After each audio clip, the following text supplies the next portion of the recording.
खिलाफ बार बार लांघते हैं मर्यादा। हिंदी भाषियों से बात करते वक्त खो बैठते हैं आपा। अगर हिंदुओं ने खो दिया आपा तो हक्के बक्के रह जाएंगे डीएम के नेता। सह नहीं पाएंगे हिंदुओं का निशाना।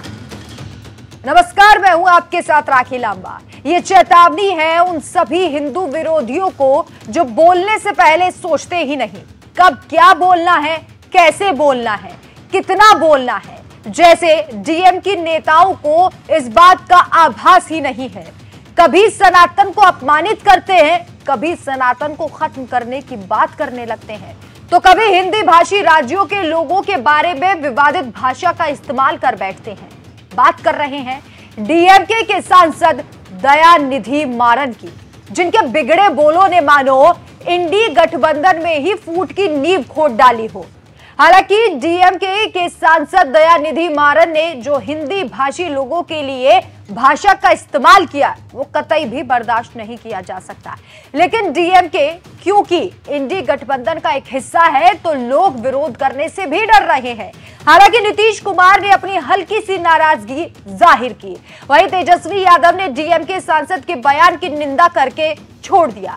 लेकिन लालू यादव की बेटी को शायद इंडी गठबंधन के नुकसान और फायदे से कुछ लेना देना नहीं, इसलिए हिंदी भाषी राज्यों और लोगों का अपमान करने वाले डीएमके सांसद मारन को माकूल जवाब दे दिया है। लालू यादव की बेटी ने यूपी और बिहार को बदनाम कर रहे गठबंधन के नेता को तगड़ी नसीहत दे दी है। आरजेडी प्रमुख लालू यादव की बेटी रोहिणी आचार्य ने कहा कि यूपी और बिहारियों के बिना देश के तमाम राज्यों की गाड़ी पटरी से उतर जाएगी। फिर भी लोग हमारे बारे में अनर्गल प्रलाप करते ही रहते हैं। बुरा तो लगता है, लगना स्वाभाविक भी है। रोहिणी आचार्य ने अपने बयान से डीएम के सांसद को एहसास करा दिया है कि बिना यूपी बिहार के कई राज्यों की गाड़ी पटरी से उतर जाएगी।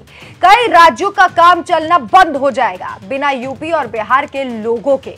खुद तमिलनाडु भी यूपी बिहार के लोगों के बिना बहुत दिन तक सरवाइव नहीं कर पाएगा। अरे डीएमके के नेता ने ही तो कहा है उत्तर प्रदेश और बिहार से तमिलनाडु आने वाले हिंदी भाषी निर्माण कार्य करते हैं या सड़कों और शौचालयों की सफाई करते हैं। अब इन डीएमके सांसद से कोई पूछे कि ठीक है, अगर आपके यहाँ आपके प्रदेश में यूपी बिहार से जाने वाले गगनचुंबी इमारतें बनाना छोड़ दें, सड़कें बनाना, शौचालय बनाना छोड़ दें, तो क्या कभी भी तमिलनाडु विकास के पथ पर अग्रसर हो पाएगा? क्या कभी भी देश का यह राज्य विकसित हो पाएगा? नहीं हो पाएगा, क्योंकि जितने जरूरी अन्य काम है उतने ही जरूरी काम सड़क निर्माण, शौचालय निर्माण और इमारतें बनाना भी है। लेकिन डीएमके सांसद को यह बात कहां समझ आने वाली है और बीजेपी अब डीएमके सांसद के खिलाफ मोर्चा भी खोल चुकी है। बीजेपी के राष्ट्रीय प्रवक्ता शहजाद पूनावाला ने डीएमके सांसद की क्लिप को शेयर किया और फिर डीएमके सांसद के बयान पर जिस तरह से यूपी और बिहार वालों ने मुंह पर टेप लगा दिया है, इस पर सवाल उठाया है। अब फिर से एक बार डीएमके के सांसद दयानिधि मारन ने उत्तर भारतीयों को और हिंदी के प्रति जो शब्दावली इस्तेमाल की है ये बेहद दुर्भाग्यपूर्ण है। पर यह संयोग नहीं, ये सोचा समझा प्रयोग और उद्योग बन चुका है। हाल ही में उनके दूसरे सांसद सेंथिल कुमार ने गौमूत्र राज्य कहा था। उस समय पर भी कोई कार्रवाई उन पर नहीं की गई, क्योंकि कांग्रेस पार्टी तो स्वयं इसमें विश्वास रखती है। जिस प्रकार से राहुल गांधी ने उत्तर भारतीयों को अपमानित किया था जब वो अमेठी से हारे, प्रियंका वाड्रा ने मजाक उड़ाया था, चन्नी जी ने जब भैया बोला था तब, उसके बाद जिस प्रकार से डीएमके के लगातार नेताओं के इस प्रकार के बयान आए हिंदी के खिलाफ, उत्तर भारत के खिलाफ।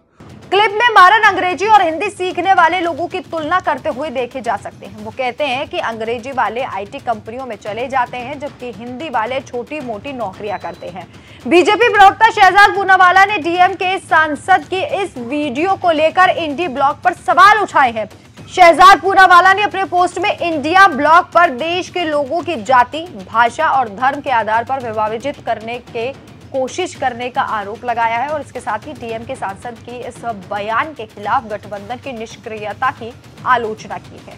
यह वही डीएमके पार्टी है जिसके नेता उदयनिधि स्टालिन ने सनातन को एक बीमारी बताकर इसे जड़ से खत्म करने की बात कही थी। डीएमके का उस सनातन विरोधी बयान से पीछा ठीक से छूटा भी नहीं था कि अब डीएमके के सांसद ने हद ही पार कर दी। यह हिंदी भाषी राज्यों की बेइज्जती कर दी है। वैसे लालू यादव की बेटी ने इस मामले में जिस तरीके से हस्तक्षेप किया है और डीएमके के नेताओं को ऐसी अनर्गल बात नहीं करने की सलाह दी है, इस बारे में आपका क्या कहना है हमें कमेंट करके जरूर बताएं। इसके साथ ही हमारे चैनल को सब्सक्राइब करना और बेल आइकन दबाना बिल्कुल ना भूलें। नमस्कार।